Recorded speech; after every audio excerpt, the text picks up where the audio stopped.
Yeah. So na nwoke ma nwaanyị ndị na-esonyela anyị na this channel ọgbakọ a, anyị na-asị unu thank you for the followership, thank you for your contributions. All these things now contribute to the growth of the host and then the kind of programs I know what they hear. Well, the program bro, a hard nut to crack. So many bloggers now also they couldn't discuss it. But in this channel, we tell it as it is, no mincing words. We serve it as hot as it is, not minding who is who. That's how it has been. In fact, our foundation here. So anytime you visit this page for the very first time, this is what to expect. That opinion and are suppressed all the time. When the truth is putting on shoes, lies have gone around the world. But here we tell it as it is. And you have got the lies that you've been around for too long. It's time for truth to take over. So that's why we always and the love I know or that they say if and my majority about them justice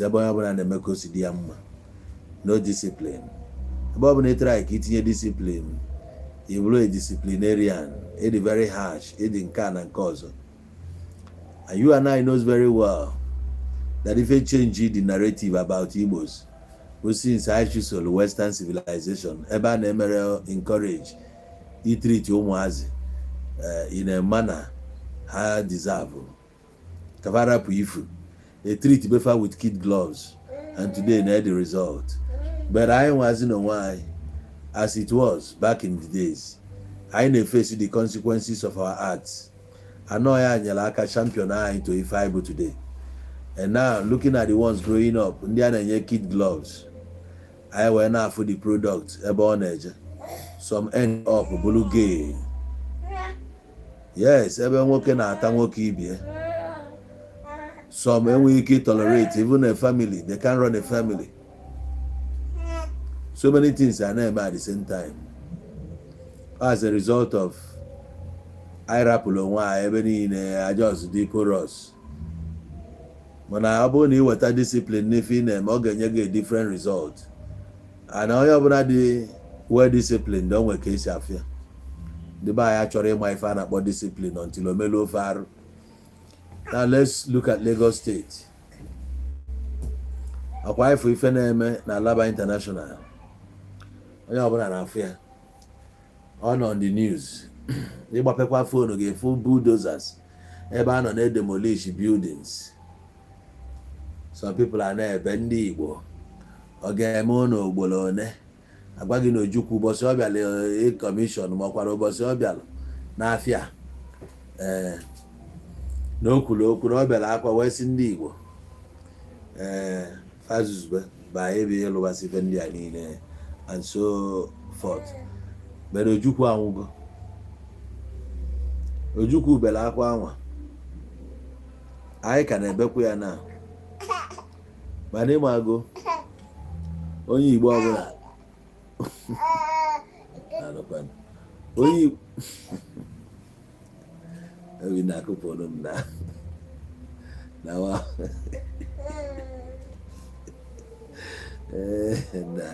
Africa. So only when the Jackia plan all over to see chaw, he will. So, however, working now we fed them at Lagos. Can they do what? Oh, I never video that was Zenko based on Anazenko Wana Lagos. Zenko Molike Wana. Molika Guana. Anaga will be issued in the next 30 years. Yetago. So Abo Nebana Malokwa Maloda after 30 years. na issue dị na ga-eme arise somebody ebunye gị uche na ọka o si adị na gọọmenti maka ibe dị na gọọmenti ị na-amara ọ dị too much n'ọkwa every 30 years etu isi nwaanyị dị ya kịta na onye ọbụla nke ị na-eklem na-anaghị n'ọlizi ka ị nọ n'aka gọọmenti nke ị nọ na-eklem nọ nke gị ọlizi ka ị nọ n'aka gọọmenti so Chinefu o nwere ife ị ga na-amata o nwezi kọnekshọn ga-abịala onye a otu a na-adị kịta na n'ogoro ameni ya kasị ogo na Lagos enwere ike ị na-enye anya ya nwazi n'onwe ya as industrialist ọ bụ okote bank abịa bankroll the project alụọ the place ọ bụrụ a massive estate alụbịa alụsịa elebịa elebe onye ọbụla egro with ezigbo CFO igoro ya before you know it ego eju ego a na ego ejuru ihe niile a agbara ya bankị agbakọrọsịa nke ha onye nwe investment a nọrọ ọfụma a na-eje in the next 10 years ọ bụrụ ndị gosiri dị ala ndị gosiri dị ụlọ ya anwụsị anwụ ndị anwụ ya na-anwụ everyday o nwere ndị ya anwụ in the next 15 years o nwere mụọ ga-anwụ in the next 20 years na nke ahapụgo na design onwezi wet leki phase 1 leki phase 2 ọka na-ewi o na-ewizi na otu aka ọ dị ihe pụtara na-amacha nwa obere oge pụọ n'ife a na-eme so enwere ike onye amecha ịba in the next 20 years na gọọmenti eburu bulldozer bịa na-ebe ya na-eme ndị Igbo ịma na onye a businessman na onye agbụra gị ego ya na ọ dị aware ife nji eme program a na-eme n'anya si ya achọ nke ị na-anya na caption ife ihe ọ na-ekwu Mazi Nnamdi Kanu kọtụ ọja taa n'ife niile mee ka ndị na-edefend Mazi Nnamdi Kanu ndị ọ the brightest and the smartest enwere n'afịa ndị a na-enye na ọfụfa na Discord ọzọ bụ mmadụ ole ka ndị ama ihe ọbụla siri ike bụ mmadụ na-eme ya o nwere ebe nchọ ka ị na-afụ Lagos steeti ị na-anya ndị Igbo na-ego na-eme nka na-eme nka most of them ego ejiri ụlọ a na ihe niile ha agbara gị ya times 15 ya kpata nna agwaghị okwu nna agwaghị adịghị na-abịa ege my program with poverty minded headedness ịbịa kpọọ ebe uche gị na ị ga-amụta ihe forget my age ama m ife nna agwaghị ịnọzite na business line ka ị ga-aghọta na ọka mma na inwelu 300 billion naira case ịma na emesịa inwe 50 billion change dana iji imebe case 200 million ịma na emechi inwe 150 million the higher a na-ekwu the better inwe case 300 billion naira na Nigeria bụ small case or high profile case o nwere case na-edili with it ị ga-agba na national dailies ihe niile ga na-eme ama na onye a bụ nwoke na-akụ deal also poverty minded people ya na-asị hey mana ndị ghọta ya na-ekwu ya ama na ọ dị ilu ka akụ maka ọ bụ na ọbalụ anọsasịkwa ọfụma ndị nọ ọfụma na Naịjirịa ị na-ene anya dị SS nwanne ama m ihe nna agwa gị this country bụ Nigeria ego dọrọ ya ego doju here to compare to many countries anyị na-agba eje ego dọ na this Nigeria and ego nọ n'aka many guys I'm telling you o depend ihe ị na-eme o nwere line ị ga-abata ị na-ajụ gịnị na-eme ọkwa anyway anyị na-ejekwa anyị na-erolu this program ị ga na-aghọta because m ga na-emepe gị anya Zenko agụba ndị ji ego n'ala Igbo Zenko ameki a top 20 otu efuru a na-ekwu Zenko even Obi Kubana agụọ top 30 na ala Igbo ka Obi Kubana eme ka top 30 ọrụ ewepụta iri mmalụ. Most of you ama onye bụ Zenko before 2 years ago wee ma Zenko. Many people know am. Ịma na anyị nwere such a person na ala Igbo. O nwere ndị ego Zenko a nwere ndị zodoro ihe ọkpa na North America ma ndị nọ Germany ma ihe ya na-anụsị ya ihe a na-akọrọ ebere ego bụ ndị ogbenye ndị nkwugheri gaa ndị ji ego na ala Igbo taa ihe agụta n'ihe ọnụ mmiri aja Igbo nwee millionaires boys bụ ego. Nna nwa nwoke na-akọnfam oge ego dọ ọ bụrụ na abịa dis program n'abalị a na-ege ntị hapụ na ijiri ego wee na-eme mgbe ọbụla ị na-esi ọnwụ mee Nigeria happen to you. Oga many countries chọ ka Nigeria happen not to them. Ịma country nọ n'ime minerals nwa mechiere ọrụ nna ọfọ mụ ihe ekwube nwere ndidi onwe anyị na-ekwu na onye ọbụla na-aghọta kulo da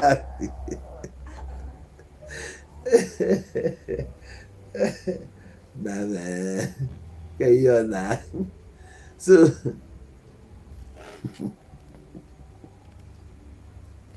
Oga many people ji ego. Ndị mmadụ enyokwubego ka esi akpata ego. E nwere some opportunities bata ịgbara ndị be anyị nwezi recycling plant.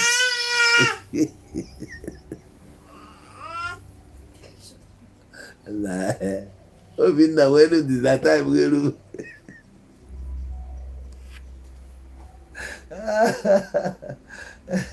chere ọka dị m n'ọnụ biko ọ fọrọ ụgbọ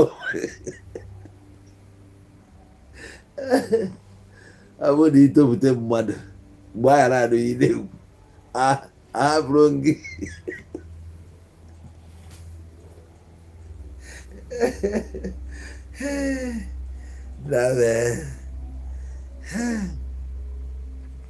so dịka m na-ekwu ndị mmadụ enyokwuo n'ebe esi ebubata ebe esi akpata ego. Ndị mmadụ aghọtago na abụ chọọchị aghọtago na ya enwe ihe na-eme. Americans ji abroad bata ebe a na-agbalị biznes niile anyị che na ọ bụ biznes na Nigeria. Men jiri abroad abatago take si over ịdọrọ na-akọgheri many bar kwa ịma bar ebe a na-aṅụ mmanya. Many bars ndị jiri obodo oyibo bata ewe kpọọ ọnụ ya gbanye fizi dozisie ya onwetu nwajai klas grofu snuka doisi adịa ihe dozisie ya at least ebe men ga-abịa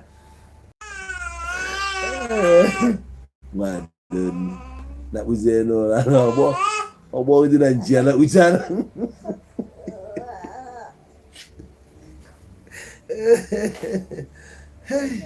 na biko nakpo la so ha wee nwaanyị n'abalị ụfọdụ ghọta ihe dị na farming were aka ha ji wee fụ ya na abroad nata here buy into farm. O nwere ndị na-akọ nkwụ, o nwere ndị na-azụ ezi tolotolo ọkụkọ biko ziere Obinna don biko na ndị agha flag kwa don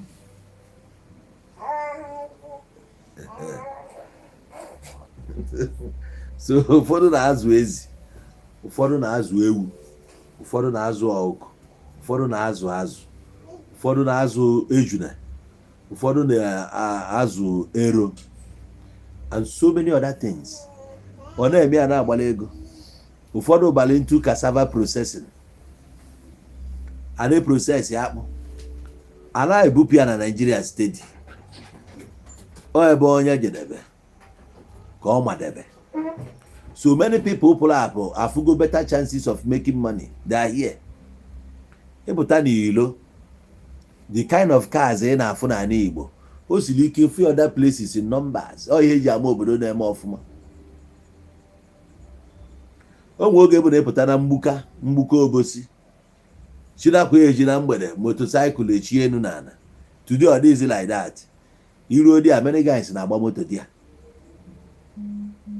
ijee na Nkwọ Nnewi mgbe a na-abụ every time motosaịkụl echi enu na ana Nkwọ Nnewi ebe niile a na-ede wechin hiara ndị a iluo kịta ifu na mechin reduce drastically na Nnewi jee nene many guys egologo moto ịgba ihe mere isi ọ bụrụ na aka mmiri bido yes etu a ka ọ dị receive massive boost ya bụ ife n'aka m obi mmadụ onwe ebe anyị na-eje onye anwụ na mgbe ife na-afịa arụ na ọnwụ egbughị utu ọ ga-emesịa lie ife gba afụ ọnụ ịghọtago afọ ọmụ situation ị ga-eji wee sị nna ka ije nwụọ aka nji si na mmadụ ekwesịghị ịnwụrụ anybody anwụrụ na nwụọ ọnwụ face your life face your ọnwụ nke ikwuo ma ọ bụrụ na anụrụ ekopụrụ ndị mmadụ don't force people.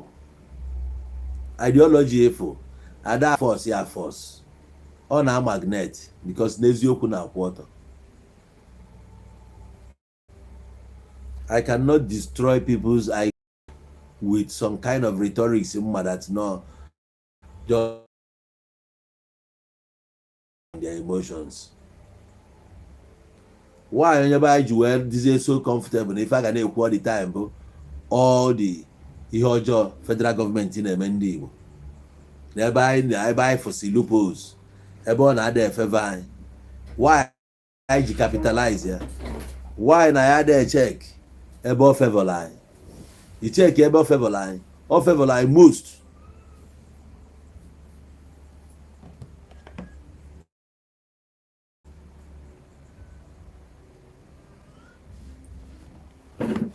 Sorry.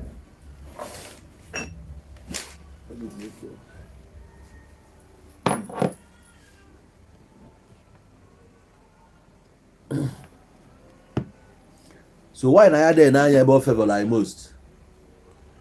Ọ ife ncha ka akpọ propaganda. Onye ọbụla nwere ideology ma nwee anything ọ na-push oge enwe a particular thing oge eji wee gbachaba gị n'iru. Onwe ka esi wee bịa na convince him today na Nigeria adịrọ good for onye Igbo. Asị onwe ka esi na-ekwu ya ka nna ekwete ọ bụgoro na onwere ife a na-eme anyị na-adịrọ mma anyị ama akigo nke a na ọdịrọ mma we need to work on it. Meanwhile ka anyị nekwa anụ side dị mma. Yes, many rich men na ala Igbo nwe businesses n'ugwu Hausa. Ugwu Hausa feed ndị Igbo. Ndị Hausa after the war never invited you into their lands, but you went there. Onwere ebe onye Igbo na-eje ulu na-adịrọ. Onye Igbo baa n'ugwu Hausa life ya dị stable. Kwa ihe na-ekwu na otu a nke Marcel Oje si nwoke mba ụlọ ọ ndị ụmụ ndị poverty ji aka na-ezuzugharị ịpụta ebe a na-ekwu okwu bara uru na statement drop anụmanụ. I hope na homework ka ị na-agba that thing because I don't like mmadụ ịgwa m ụdị okwu a. I don't like it. Ije ebe a na-ekwu okwu bara uru iruo ige ntị ọfụma. Na Nigeria o favor ndị Igbo after the war. Ndị Igbo jere ugwu Hausa life ha dị okay. Afọ m onye jere ugwu Hausa a na-nata nwuru in the 80s ma 90s. Ife niile jere ugwu Hausa ọrụ oyibo n'ugwu Hausa early 90s onye ọbụla na ọfụma go and make your research. Ị na-asị ha na ebe ka ị nọzi mgbe na-agbago ugwu Hausa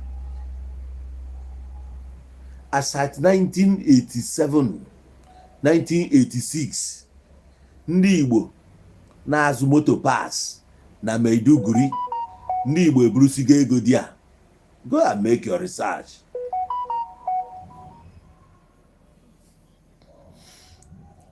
Christian ife dị atụ ị na-eme ka mụ na gị na-ese okwu anyị adịghị ese okwu onwe ya na-ese mụ na gị so ebe a na-akpọ iyi ebe a nụnwa you no make any sense. Ọ bụghị ihe na-akpọ iyi, o nwere ihe na-ese mụ na gị.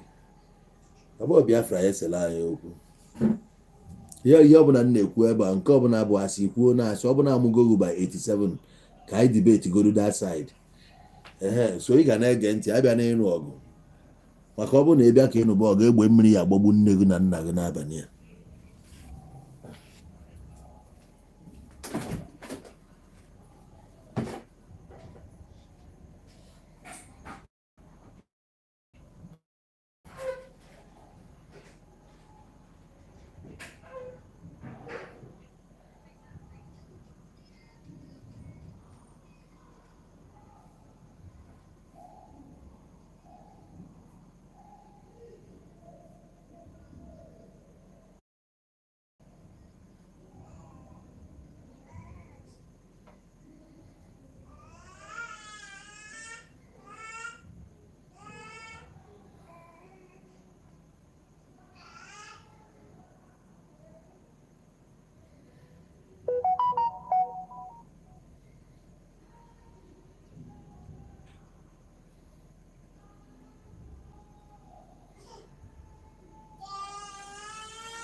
Sorry, I went to make sure there is light. Mazi don't even have steady light. Oh my gosh. One again. I got I'm going to get a signal life here the complete. Only a whatever you get way issue. I'm an issue you can fix here. So don't capitalize. Here may be again. About a con. I better con. I had a con. I had a nog. If I know about fact. If he may be when kitchen. When each a debate here. You were something equal. If you see a cook negotiate your age, Nick Mazi, and somebody like you got one we fell one day because of stupidity. And I try to make a and in Jesus. By 1987, okay, Jude Abu Echebilisi, you are saying the fact. By 87, I'm in secondary school in Guzau, Sokoto State. Right on. Okay. Okay, now confirm where now. The same year, now. The same year, date. Or they can't abolish. I abolish even then, you will not about the date. Okay, now they talk about Nigeria. How well, I am since I am on Monaga, walk or bring your food. You got to go and walk or bring your food. I will go there to be daughter. So a couple. My degree and Kanu, no doubt, favored Nnamdi Igbo through businesses and enterprises. These Igbo businesses got no sponsorship from the government, rather the people into them toiled with their sweat and blood. Now Meduguri and the Kanu. If I about the heart of Ugwu Hausa, as at that time, Nnamdi Igbo jebe favor her. If Ejimali Igbo be buying and selling business. Now, for the fact now I lose with the war, the mineral resources in here, they lose with the war. Now I make it happen. Why mineral resources not under your control anymore? Ndị ugwu were call ife gbasara oil well niile afọ na east. now ndị ugwu ahụ amara anya dị business mana ọnya nwa ka ọ nọ n'afịa ndị Igbo ji nwayọọ lebasịkwa ahịa ime welụsịa nwa obere slọt bụrụsị ọgaranya. Mmadụ dịka Atọ Eze n'Ukpo ọ nọ into oil and gas, Oriental something, that oil company which ọ dị ka co-owner with somebody. Ka o si nweta the connection, ọ gwaghị na ndị ugwu nyere ya. Ọ bụrụ na ego abataba na be nna gị, ekwena ka ị na-ezuzu ka ma ọ daa nke ego bata gị aka. A na-ekwu okwu ego ị na-ege ntị. Stop talking nonsense. Ndị Igbo niile amadị poor, a na-eji na your poverty werezie the mentality na-apụta ebe ndị mmadụ nọ. Ikwu okwu a ga-ama na efe adịọ na side gị. Ị na-esigharị ọnwụ nwere onye mere ibi ya. The same country ị na-eme ka Atọ Eze n'Ukpo si, the same Igbo ga ka o si na ya pụta. Ị na-afụ ndị ji ego sụsọ ndị dị poor ka ị na-afụ. Ị nwekwa sense, by the way. You suppose get sense. Ndị Igbo arụrie na plaza n'ugwu Hausa niile na ana Yoruba niile, plaza ọbụla efu ndị Igbo nwe ya. Ebe ka ego asị wee dị? Ihe osiri ike ha wee na-alụ plaza. Obodo niile a develop jee nọ ndị Igbo. Ije na Benin, ezigbo ụlọ dị si na Benin ndị Igbo na-alụsị ya. Ije n'Ogun steeti ndị Igbo na-arụ ya. Rụba Ikorodu, si Ikorodu maba ime Lagos niile ndị Igbo. Mandelas ndị Igbo nwesị plaza dị a. Ndị Igbo nwesị plaza. Ịma abụ ọ bụ onye Igbo. Ịma bụ plaza na Mandelas ọ bụrụ onye Igbo. Eze ego nwe nke dị a. So many other people busi ego n'ime Lagos ahụ busi ndị Igbo. Next Oil, Obi Jackson, ị na-afụkwata wee na that marina n'ime Lagos Island. Ị na-afụkwata wee. Ọ bụrụ onye Igbo ka ọ bụ onye Ọkịja lụọ datin ndị a. Hotels niile na-anụ afịa na Abuja ndị Igbo nwesịa. Ndị Igbo na-eme business. Ọ bụrụ na otu anyị fụ ndị be anyị si jesi ebe na-alụsị na-eme nke a na ndị obodo ndị ọzọ bịa na be anyị ka ha lụọ ya like that, anyị ga-enyefa the chance. We no go agree. Every time ị na-ebe na-edinarị gị nke a deny agha nke a, eme agha na-akọ ọlụgo how many times gọọmenti try go ka ewele anyị ajụ. Ọ bụrụ na edinarị go gọọmenti that kind of opportunity, ọ dị ka gọọmenti ọ ga-emelụ gị ife. Ị mara ndị Igbo na fi na ha nwee sense too much. There are so many things mere na amarọ. Many things na amarọ concerning the land si n'ime ya pụta. Ị na-agba ọchị onye ndị okenye agbachite nkịtị na-ene gị. Ị na-agbagharị fil onye ma karịa anwa. A ga-eche ka afụ your strength. O nwere ike ọ bụzikwe na ụmụ okorobịa n'ike unu karịrị nke ha na-anya at the end of the day afụ na inwe strategy na inwe ezigbo plan.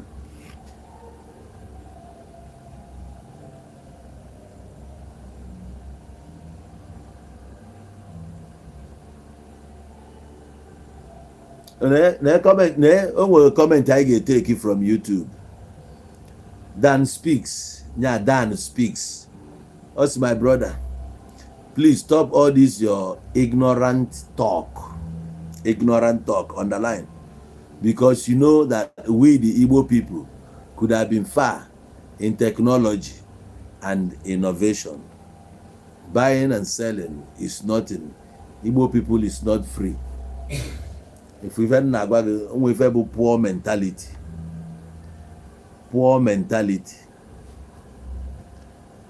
Technology ikwulu okwu na and innovation ka anyị baa dị ya. O nwere app ewepụtalụ taa asị mba na dị app anyị aga ahịa. Ọrụ mmadụ wepụtara ope ka anyị na-ekwekwu technology na mmadụ wepụtara ope, ọ bụghị gọọmenti nwe ya. Mmadụ wepụta money point, ọ bụghị gọọmenti nwe ya. All smartness na ife ọfụ n'ime teknọlọji anyị na-ekwu okwu ya. Kedu ebe ị gbadebe mbọ ka etinye school of tech na be anyị dị iche iche, mana ị na-eweta ego ka egwe ego mgbọ ị na-sponsor IPOB ka egote nke a gote nke ọzọ, ma ihe eweta nwa ego ka sponsor ụmụazị in that area of technology. Do you know onwe ejighị aka from advancing in technology. Who stops you? Because government ego neka your village is spending in your village. Now how stupid people can talk. Ego neka your community you are around no community. Kanalo. Ono webutere ego ruo n'ụka with millions of. Who na webuta ni ego ruo school ebe unu ga-teach ụmụ technology. Shame unto you. Ina akọgheri. Eh? You know that we Igbo could have been. Which could have been Guinea. Could have been Guinea. Itiri ego na technology ụmụazị asị na ha ya eje. Isi ka ịkụziere ihe dị na kọmputa ha ajụ. Onwere school i provide mgbe abụzie na ha jụrụ na ha ya eje ka etichi ya ka ọ na-ịma na ndị ga-emepụta ihe a ga-agba ụwa gara ebe ndị adị 12 years na ego one ka itiri na school dị na your community. Ụmụazị na one ka igolu sandals na school uniform. We Igbos could have bidogodi ya kịta echiọma bụzi could have nọ na Igbo had done it. Ma ụmụazị na one ka ị na-akwụrụ ụgwọ akwụkwọ na one ka igolu laptop, one ka igowulu tablet, one ka igowulu nke a na-agba edebe ebe mistake apịa ya ka ọ pụọ. Buo ya many cartons jee kee ya ụmụazị bụ unu na ka anyị mara na-akwado teknọlọji ị na-eche gọọmenti na-ekwugheri ka ya pụta sị gị na gọọmenti anyị karị imego nke mee i butere recycling machine ebe asị na ọ ya aga. Kedu ihe ibidolu asị na anya eni anya. Gilbert Opara says it's not about money and building plaza, my brother. It's about fundamental human rights. We love Nigeria so much, but why can't we have equal playground? Take JAM score as a case study. Now, from Ifiku now, it's not about money. It's about and building plaza. It's about fundamental human rights. Each all can get a equal right. Each all can get a equal right. There will never be equal right because they lose with that war. Get it into your head. It might have a cost of war. You got tired of me. When you came, I said, I had to know the thing again. You got tired now. Oh, yeah, but if you can done an info, now give them what you no go see them. You mahawk on it. They tested it, faced the harsh reality after that war. That's why they resorted to entrepreneurship. Before then, I have farmers. I never one some are hunters. We don't really engage in this trade. Oh, wine, jazz wapia. Their wives made the trade. Nwoke te nkwụ nwunye eburu nkwụ pụọ n'ahịa na-eje na nke mama edio na ọ ka isi eme. Man, after this thing now, people were forced to go into trading and all sorts of things. However, in the 90s, after 30 years, anytime you could deliver and you can say no ways. How many years in a set backward again?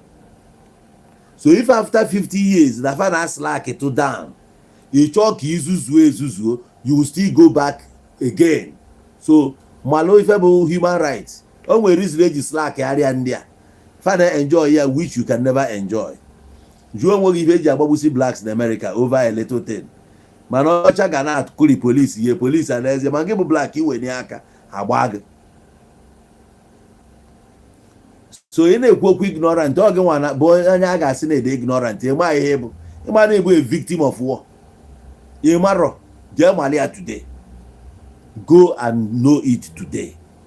Koya bi na chikoto ozo ka ịghọta ihe na chikoto onwe ọdọdụ ka ndị dọbata army na their community. Army bata dia you na expect na army abịasịa na bụ na aka dị etu ọ dị. It's impossible. Ịma ihe bụ army ya ka iji ezuzu ịghọta army lock unu most of you nwere bụ na ọ bụrụ ndị army na-achị zuzuo ihe ị na-ezuzu mgbe ndị army na-achị Nigeria. Ị kara afọ ebe a na-eme nwa awọ jump ị ga-emegide nwa awọ jump o nwere nke a ga-abịa gada unu ebe a ga-ebubu unu na afụ rod ebe a paakịrị rod ewee gosi unu ebe unu ga narị paakị ya unu ga-adọgide rod a dọgide je paakị ya saịdị unu paakị ya enyekwa unu 2 days unu ebidokwa buchi ya ịtasị afụfụ ịghọta ife bụ amị bịa your community ụlọ niile dị ebe a ga-amụ ya ọkụ ka ịghọta ife bụ amị ịghọta ife bụ na mmadụ bụ soja bọsị ọbụla nwanne usain soja Obuzi onye ahụ ịmade ya. Olugharigo obi ije ebe a na-echenji their heart. Onye amị ya gbagbu mamụ ya because they nyere ya order or send drug or ife dị n'amị. So ị na-atry ka ikobata ha. Ọ gị nwa dị very very ignorant. Na ịma ihe bụ na ịnụchara wọl uzuo. Ịnụcha wọl uzuo, never you expect na gị na ndị a ga-enjoy equal right. All their opportunity. Otu a gị na mmadụ jiri stake in bet ya. Onye win, onye na-eme expect ka ọ balance ya with some money. Ọ bụ eziokwu, ọ gbala ego gị ahụ, ọ baa na VIP. Gị nwe ya abatanwu na the VIP. Fọdụ na-asị nna ha, ekeke bụ na ọ ya abatanwuzikwa VIP, mana o nwere mgbe I get am before. Otu a ka ọ dị. Ị nọrọ na Nigeria, open your sense ka ị mara ife bụ na-ebu a citizen of a country. Ị mara ife that western world ji respect police. Police bụ onye ọbụla shift ori ya, mana ebe ya adai police n'ọnụ, ya nụso police ọgụ. Ị ga-eres. Anyị nwa sense, let us start getting the fact. Anyị nwa sense. Ya anyị na-efi na anyị ma ife too much. Ị na-anya na standard ndị ọcha set, ị malụ ma ị na-catch up. Because they da catch up, ma na deny right, we feel onwe na ka ị resort auto imebi onwe gị, ka igbu onwe gị, self destruct, ya ka eji suo obere ọkụ. Isi na nwere sense, ịbụ idiot na.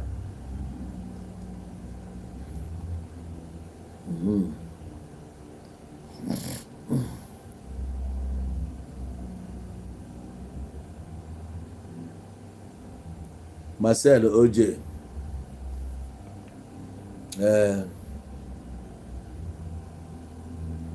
Poverty of the mind is the worst. Uneducated people should not be talking about what concerns a race. Good. Because educated one is expected to know the history. That's why he's considered educated. At least, not the enlightened. He's versed and read. So now you said you really need to be educated to understand what our people is. You're supposed to use are there, not singular now, are going through, my brother. Why did they have to travel to Ugwu Hausa? Blame game now. Blame game. Sorry, let me get it correct. He says, imagine what it means to finish school as graduates in eastern Nigeria and have to go to other areas to look for work and opportunities. Do you have any seaport there in the region where all the businessmen and the biggest market in Nigeria? No, but why do our young people have to travel abroad to marry old cargoes in order to get papers?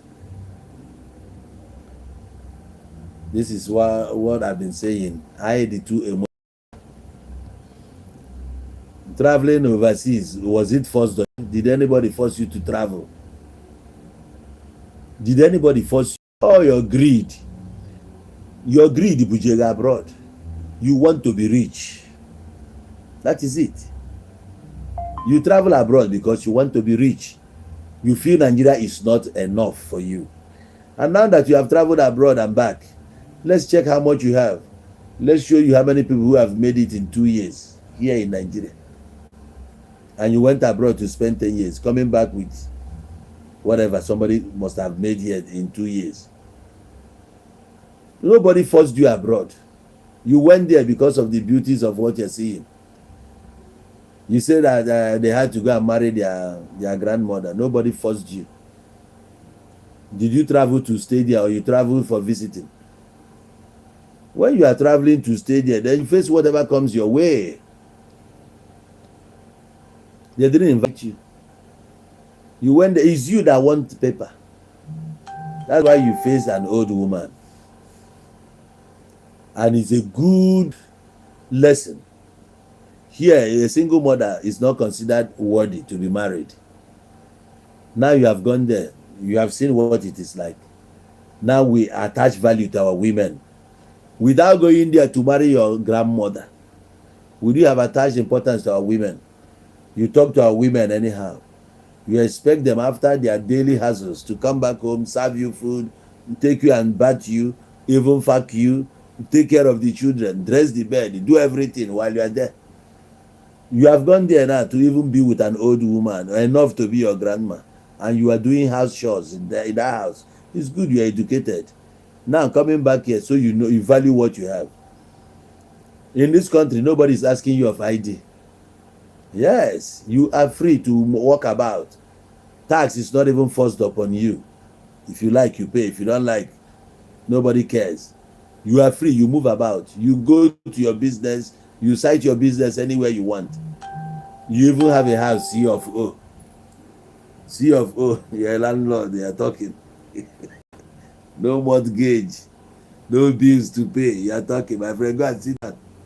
Look at you. You don't know what you're enjoying in Nigeria. I swear. You don't know. You don't know. You don't know. If most of you had known, if you could see. Oh, ọga nwa dị ka imige ọ bụ na isigo na trade deck nwụọ before ọ kpara agbajie ịghọta bụ freedom. Unu enwe access maka chi, unu enwe access. Onwe obodo tọrọ ụtọ ka Nigeria. Unu just na-emebisi obodo a. Agent of darkness. Ọhịa unu bụ refil unu na fight just cause. Unu bụ agent of darkness. Children of doom. All of you are doomed. Poverty need to stop. Somebody may plan now say hotel, hotel. Oga, shut up. Hotel amaka. Hotel dị mma. Ozu ọda afịa ama na ebiaro. Get out. Boshiano. Ụbọchị ị ga-eme mmemme na your village. Ọ bụ na men na-etinyelụ gị arụ. Abata onwe hotel afọ n'obodo unu. Ịma ka ọ na-adị. Ịma ka ọ na-adị. Ụmụ ogbenye kazi nkụ na ba. Akọgheri. Some businesses na-etipịa. Yeah. Hotel business bụ everyday gbakọ ego. Na. Ị na-afụ ya, you need that steady income. Ụfọdụ na-emepe ya ka a wee zuo ike na onwezi ọchọọzi mgbagharị ma mgbada nwa ma nke na-efe efe ma nke na-ihe na-eji ozi okwu ka ọ chọọ biznes ọ ya dị attached to everyday ka ego na-apụtara ya. Esi ya emezina like that. Onye si obodo oyibo nata kịta na-agba ọ sị high BP nearly finished me for Europe until I ran back home. Naija sweet to forget. Ya ka a na-agwa gị na-akọgheri oge obodo a na-atọgbu ogbu.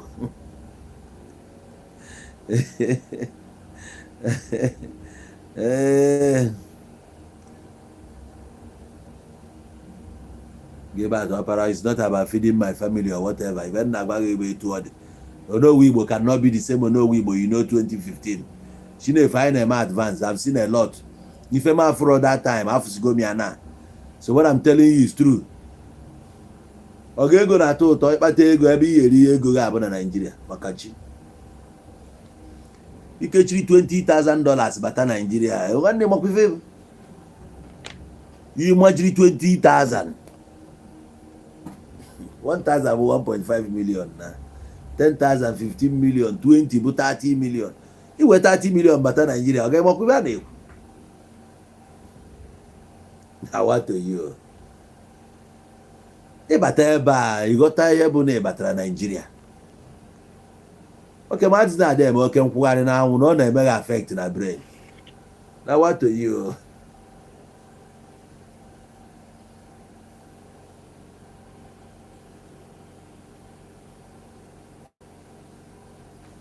Also, you will not understand what our people are going through until you study in the US and do so English and history class. Then they will open your eyes to what our people is going through. We've been going through a lot.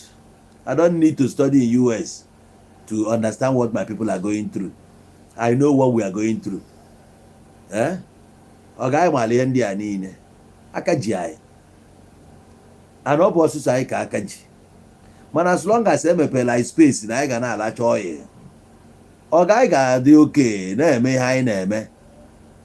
o nwere ejimaka eme na mitin ụmụnna, o nwere ejimaka iri na nne otu moto ogologo na-agba moto ijide ego ịrụọ plaza, o nwere onye na-eti gị ihe. Ọ ga na-eme ndị Igbo bụ oke anya ukwu, tụsụ ụnụ ka a na-emegide, tụsụ ụnụ na-akọmplen na Naịjirịa. Onwe ebe edebere ụnụ dị mma, ose ọhịa ụnụ bụ ose, ebe ọbụla edebere ụnụ, onwe nke emere ụnụ dị ụnụ mma. Ijere Ibadan, anyị nyere go vice chancellor na be ha, even create a legal space in their political domain. Ije ebe a eti igu n'ofu local government or municipality, ije ebe a ị na-represent ndị bụ na akụpụrụ unu emegide mụọ Igbo market akụpụrụ unu na-aga na-anyụ na-arụ enu anyhow na-ala ụmụ nwaanyị ha agbachite unu nkịtị, a na-ekwu na egolobe ụlọ dị a sụsụ na atọ ọnụ kwakọba onwe ụlọ ọnụ, kpọọ onwe ụlọ achawo kọọlụ ndị Yoruba ka unu si ebi.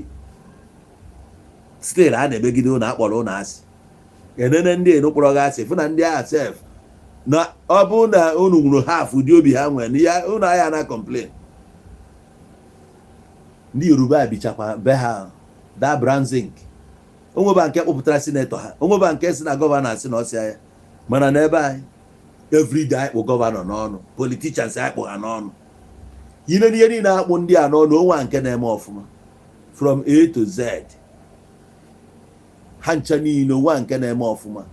Poverty minded people, ndị Igbo nata ebe nata ka gịnị a na-eme gịnị ebe a. Inunugo ụbọchị America si citizens ha niile si ụwa niile nataba, ijiri ana Igbo akwụgharịcha ya ịfụ ya ndị America, ịgarịcha ana Igbo ịfụ ya kọmpanị ndị ọcha, anya na-ezuzugharị, especially ndị a bụ ihe Biafra n'isi. Jee na main market Ọnịcha, men na-agbala ego di ya, ijire di ya sị na ya enyeghị shop, ka iche na next month na ọnwa ndị ya rent ta shop na main market. Kedu sektọ itiri aka ahịa sị na gọọmenti na-agbaghị mgba? Gị nwasị ebe a jebe US ego akwụkwọ, ejiri ego akwụkwọ na US egochaa ka ịsa abụọ US ka ọ ka ịsa abụọ Naijiria. Ị na-eme ngụọ na US wee mepee m anya, ọ ga-ahapụ anya ha na-emepe egochaa akwụkwọ na US, chọrọ ọrụ na US rụba nọrọ di ya. Ị kwesịrị ịda interfere n'ihe na-eme n'ala Igbo, because most of you nọ na US a na-akọ ihe niile agagharịcha n'ala Igbo, ụmụ contribution unu mee.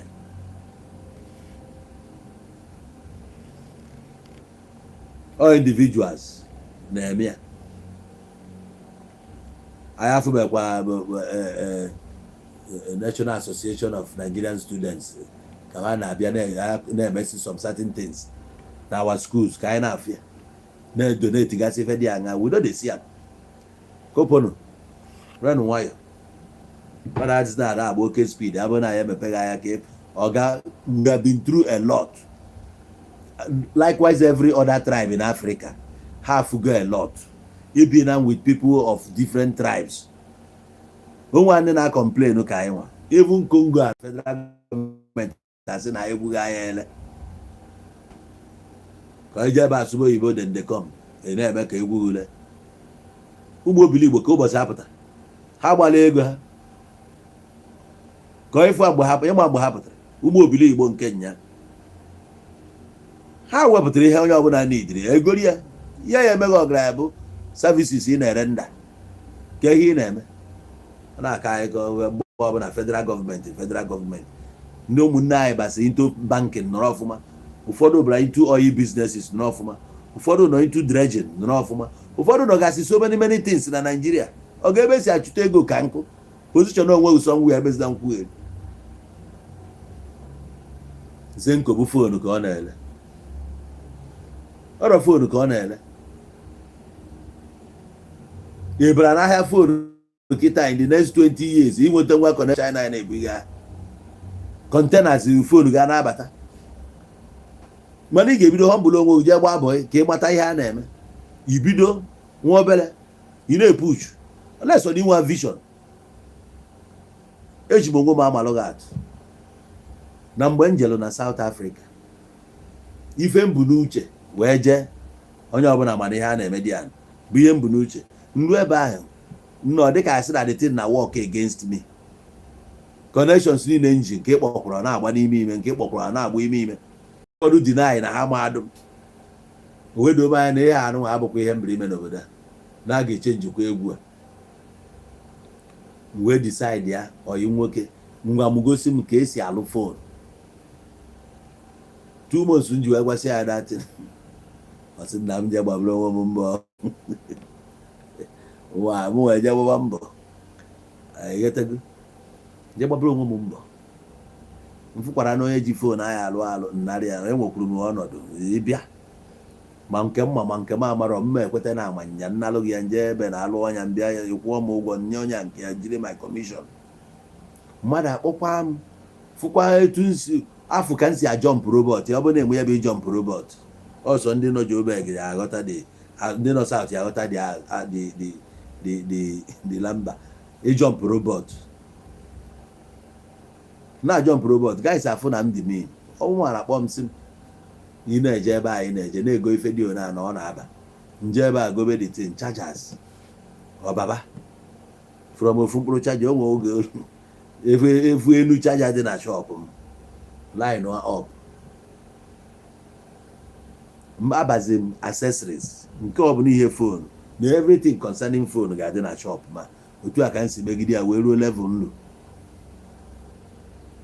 which na ọ bụ na ma anataba ha na nnọkwa ọkwa the business ka m ga na-eme a na-enweghị ike ruo na eto na m because the opportunity na-apụta na South Africa dị iche ihe anyị nọ bụ street etu o si aba ndị mmadụ ọgaranya mmenye gị etip o nwelu ndị a na-akpọ ndị hijackers o nwere ndị na-abụ hijacking ka ba na-arụ ana onye ọbụla bụ ebe anyị na-ekpe ekpere ka o nweta nwuo ofu ụdị connection a otu a iPhone dị nwere ike ọ bụrụ na esi na company load ofu trailer iPhone wee na-abata mana ya inside job akpọgo call mee na-eburu kala kwechiri n'ụzọ alụọ driver ife ọlụ alụ onye ife ọlụ egbugharịa the route eburu dị ngwa ahịa buba anyị ime ọfịa gbaa another route eluzie di a wee disseminate ye ọwa na-abata na-ele odizi na-abazi n'ime town ụfọdụ ka anyị eburu jee n'ofu warehouse discharge everything there driver ahụ a ga-ekekwa ya agbuo ọ ga-anọ na ịga ọnwụ ya before a ga-erelease ya dispatch ihe na emechago business tụkesịa ewe release driver ka dị ọlụ dị so e nwere ike as long as ị nọ na the line one day o nwere ike ọ daịrị biko ka anyị si eme ebe a fonu ka anyị na fonu niile ifuru a na-achịkọta Naijiria etu a ka anyị si enweta ya ị nwere ike ịnọkọta ofu onye abịa si ma ị na-ego fonu esi ya ke nke onwe ọlụkapụta ya mint ụfọdụ dị na katọn ahụ otu ahụ ọ dị igoro very cheap ọ ka opportunity si apụta ebe ahụ so ihe niile a bụ onye ka ịma ịnọkwata na ụdịla anyị na opportunity apụta gị ka anyị akpọ a na-akpọ ọnya bụ na ịba ego so ọ bụrụ na ị na-enekwazie nke otu ọ kpatara ego na phone you chose that na ịbanyekwa na the thing ị ka akpatakwa ego because more phones ya apụta otu ofe esiri company a echi another company nwere ike supe ọdaelu ichukwu ebe a lacha before zenko na phone osel ha nọrọgo na main market Ọnịcha osel na Emeka Ọfọ Plaza ansel onye ọcha eji phone malia ọgbara ego ya ansel nwere more than 50 sales girls mgbe a put a call ansel nwere more than 50 girls bụ sales girls ya n'ime ahịa dị a more than 50 which year ka nna gwa ihe a na-agwa 2005 o 2006 2007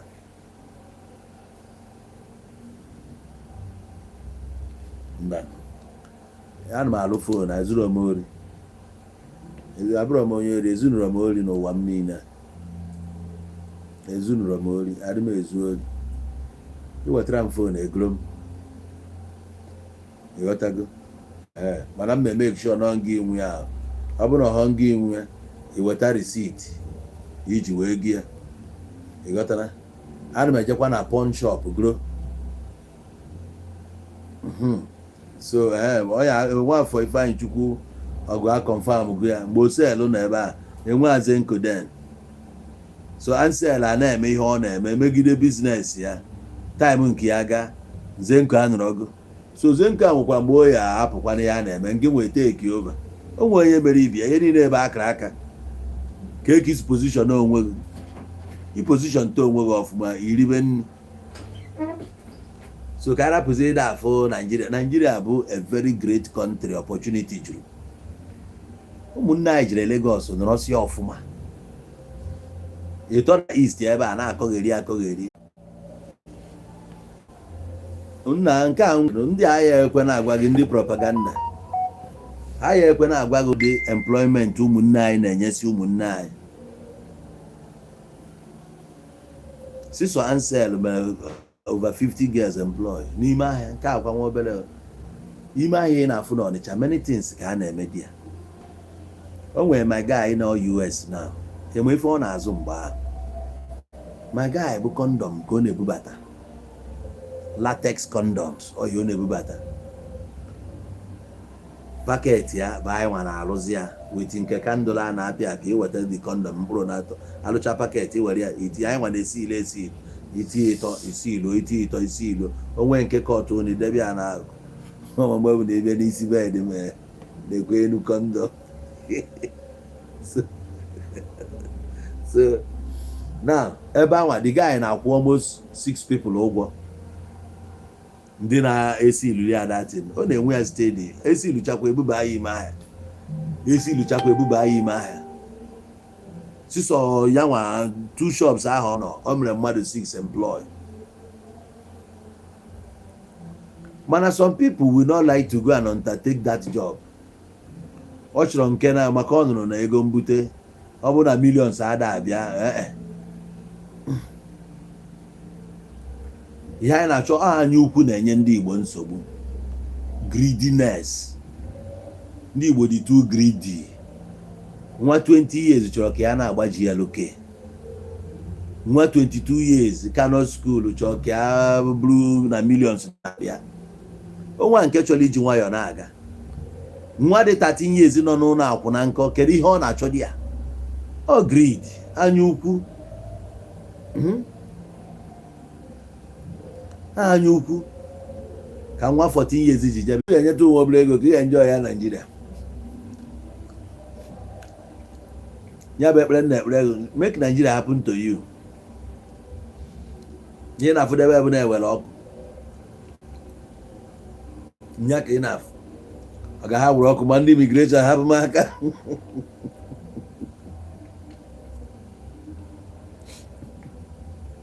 ọ gị na ndị na-ekwu ha were ọkụ ma ndị immigration hapụ m aka ọ ga dị ka ịgba ọsọ immigration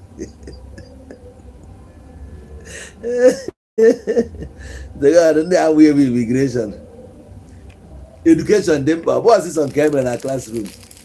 Jọmen nọ na Malaysia ejuo ndị Indonesia ndị bi ebe a ya na-akpọ kondo ebe ya na-akpọ kondo wee nwa ọkwa nkata ndị polisi na-aga ebe a ume ada amapụgo ime ya bụ nkata ị na-ebe ime ya bụ nkata ịgba na onwe ụbọchị o nwere ike ọ bụrụ na Tuesday na a na-aga reading polisi ebupụtasie nkata ha n'ilo agụgbagụ chem ije kọwa etu a ọ bụrụ na ịnụ na-epik na ndị a na-ebupụta moto ha every Tuesday onwe foreign nọ na ya adịghị lese na ya adịghị na foreign na-asị n'ebe a ruchakwara 12 ha nọsi 222 na rooms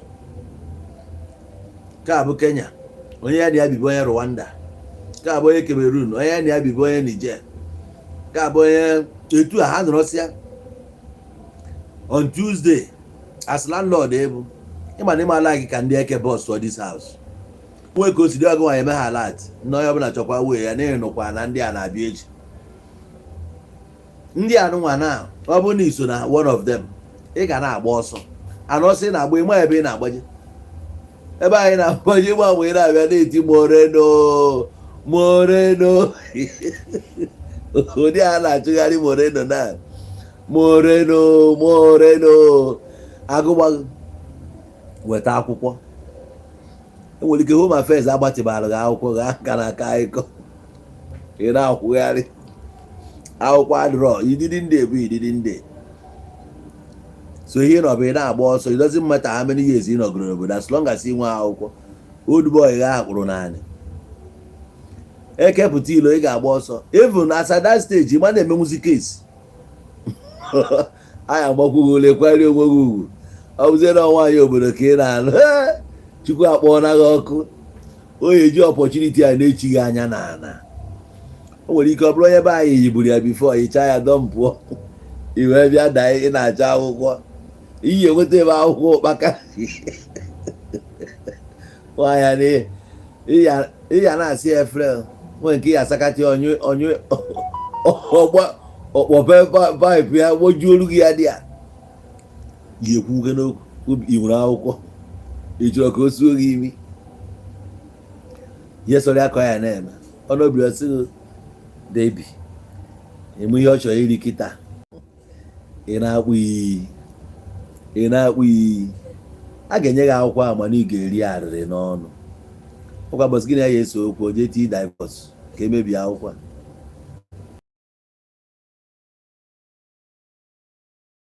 a agụgba gị n'ime ọ batara na zoo obodo ahụ kpọrọ zoo ka ọ batara obodo ahụ na-etretin si juzi ya ka paspọtụ o ji Biafra n'isi na-ekwugheri ọ mechaziri bata na Nigerian territory na zoo na postri ya last kemgbe ipostri si nọrọ na abroad ile gị a na-agba ị ga-ekwebipụ mmadụ isi kwatuo nke ọkwa ya bụ ihe na-ewu ijele ka ọ ga-erichi ihe niile akọdocha anya ka ị wee nata nwa ego